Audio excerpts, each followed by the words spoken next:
Live from the world's capital markets, here are the latest financial headlines brought to you by News Factory. Hello and welcome to Friday's Daily Financial Report.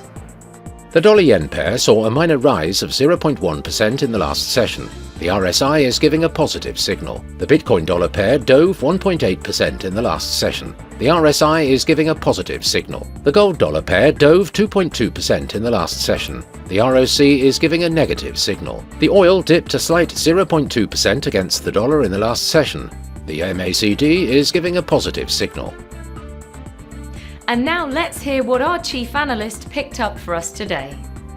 US stocks fell even as a strong revenue forecast for Nvidia prompted a surge in its shares, but that was overshadowed by economic data showing inflation was still a concern. Nvidia shares jumped more than 10% to climb above the $1,000 per share mark and helped boost the Nasdaq and S&P 500 to intraday records. Coinbase's chief legal officer, Paul Grewal, announced that customers in the state of New York could once again trade XRP on the crypto exchange after a 9-month hiatus. The dollar rose against the euro after data showed US business activity accelerated to the highest level in just over 2 years in May, suggesting that economic growth picked up halfway through the second quarter.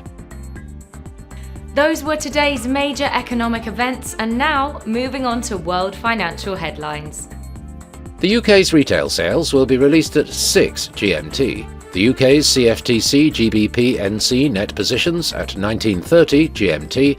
Japan's CFTC JPY NC net positions at 19:30 GMT. The US durable goods orders will be released at 12:30 GMT. The US non-defense capital goods orders at 12:30 GMT. Germany's gross domestic product at 6 GMT.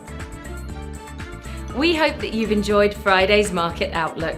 On behalf of all of us here, we wish you a productive trading day.